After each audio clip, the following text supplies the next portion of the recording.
Yeah, I just want to thank Mr. Checkpoint for getting in a veteran that's been in 60 days in a wheelchair waiting to get into the program. And fortunately, Mr. Checkpoint was here, and Colleen, a great VA employee, checked his medical record and let him in. So now he has a place to sleep and plug in his CPAP machine. He was waiting almost 60 days in his mobile chair.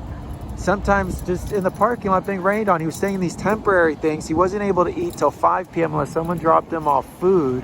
And now he'll get 3 meals a day inside. My name's Michael, Mr. Livingstone. I'm a combat veteran. I'm permanently handicapped. I served 8 years. And I have family, and it's just been a struggle to survive in California and at any VA. The care is good, but the programs that they offer, the acceptance to get in is difficult. It's not immediate if you're, no matter what percentage you're connected, even if you're 100% or on a wheelchair, we still have to wait in line, and sometimes we're just shoved aside and have to stay out. We don't even get to get in. We should get priority.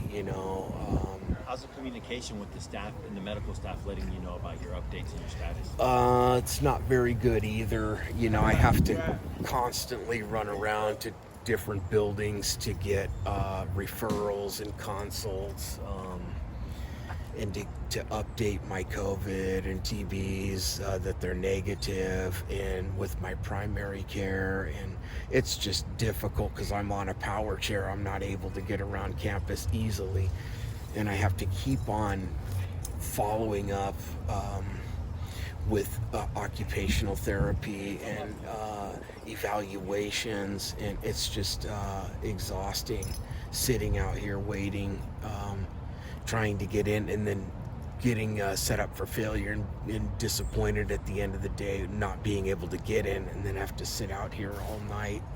Sometimes it rains, sometimes it's cold, it's freezing. Okay, we're going to get right into that. Where are we for people who are watching this and saying, where is this happening? This is the west side of Los Angeles, the VA campus. Do you mind sharing that with CTRS? Sure, definitely. Okay. So yeah, it's the CTRS program, and that's yes, it is. What's behind you, and that's the tiny homes, yes, right? Yes, and it's housing for veterans, and there's a permanent side if you qualify, if you're accepted, and there's a temporary side for emergency, but the emergency side fills up so fast, and women get priority. And that's why you're here first in line, right? Yes, I try to get here on time each day, to waiting for a permanent application or referral to be accepted to go through. And my doctor keeps referring it. I qualify because I have a service-connected disability, and I need it. I'm accepted up at Calvet Homes, but I'm on a wait list up there to get in for housing, and it is just taking years because COVID backed everything up as far as housing, and out off of campus, off of VA's control of our benefits. The civilian world is just 2 or 3 times more expensive than what VA housing costs. So it's just it's expensive. I rented my own apartment for 5 years before I had knee surgery. I had hernia surgery. I have oral surgery, and I couldn't care for myself or function normally and live independently in an apartment on my own anymore. So I had to go to nursing, skilled nursing care. I had to stay in a VS90 program where there was 24-hour staff. And I have CPAP, I have sleep apnea, PTSD, I have medications, therapeutic pillows. I need an adjustable medical bed for my legs. And it's just chronic pain and fatigue, and it's just very difficult to get through each day, and to wait in these lines and not to be able to be in a permanent setting for like 6 months to a year is just exhausting. I don't know what I'm gonna do. How many days consecutively have you been waiting in this line as you have been? I've been here almost 2 months now, and So 60 days nearly. Yes. Every day you're here. Yes. How do you eat? Because inside they give 3 meals a day, but for you, when you're in the temporary shelter, you only get, what, 1 evening meal maybe? Sure. So how do you eat? I have... Because you don't want to lose your place in line. Right. You can't, right? Or... Right, there's meals. They offer bagged lunches at the Welcome Center. They offer meals here during the day. If they have leftover meals, they will offer lunches here. I also have income, so I'm able to set aside, after the bills are paid from my family and from my own personal needs, set aside some income for snacks and lunches when I'm able to. But it runs out fast, you know. And they have to bring it to you? Your family? Or? Yes, sometimes my family will come and visit and try to bring water, and they will try to bring food and things that I need, you know. And some of these other veterans will try to bring me things. And some of the civilians will donate snacks and food too, occasionally. But it's a struggle to eat properly too. Every day it's difficult. And you currently seek a lot of treatment here at the medical center? I do. I'm at the totally VA. dependent on VA for survival, for my medical care, for my benefits.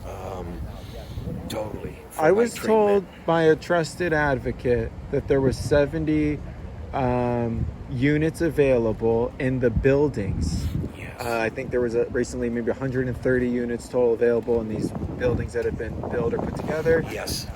Have you applied or? I've applied for numerous housing programs, from HUD-VASH to the disability and low income housing apartments, to CTRS programs, to the CalVet homes, and I have been on wait lists for years, from 2 to 4 years to 6 years.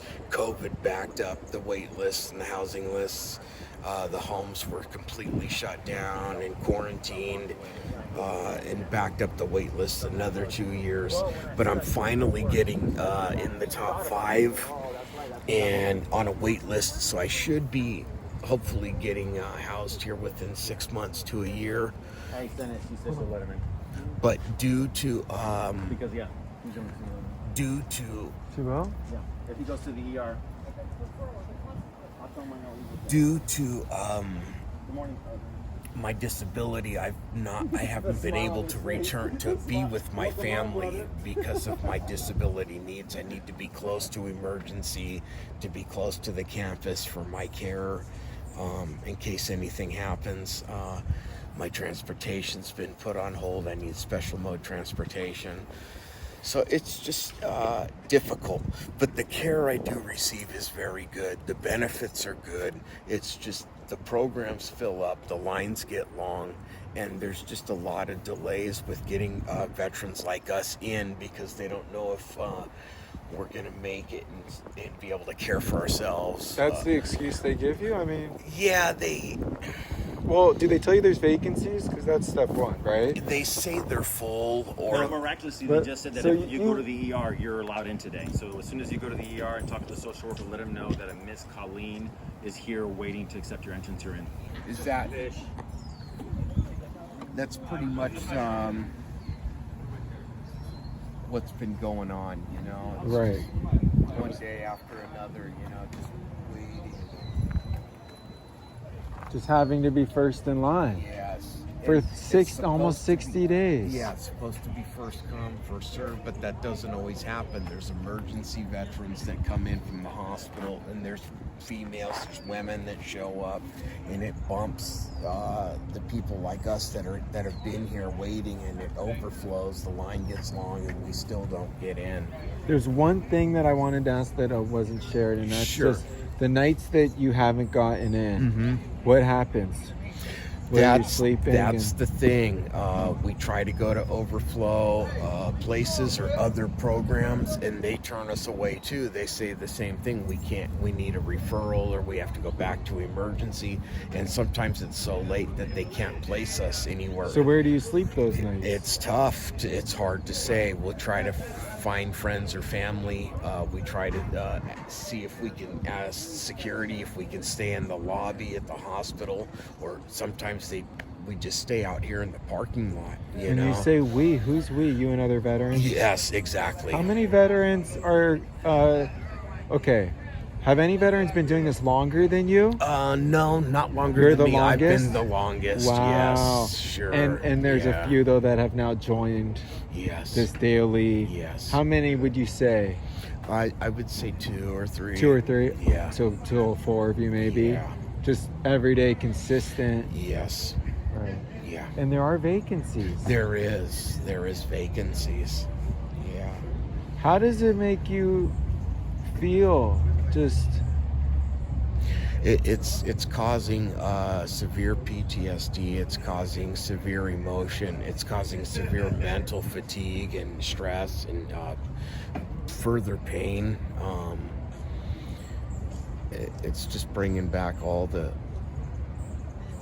stuff from combat. And it's just wearing me out, my body, I need the hygiene, I need to sleep, I need to lay down, I need to hook up my CPAP equipment, I need to take my medications regularly, I need to eat regularly, I need to do laundry and things like that, I need to care for myself, just like anyone else does. And when I don't do that, it causes other injuries. Sometimes it causes more stress, more pain, and it just makes life twice as hard as it already is, But they try to help us out, the security does, some of the social workers do if they're able to. He said they dropped that. good work. Look at that. He's been out here every day, bro. He's a very nice guy, very respectful. Yeah. You did it. Good work. For the people, justice. For the veterans. For the veterans. Always. Enjoy. Yeah, thank you, brother. Alrighty.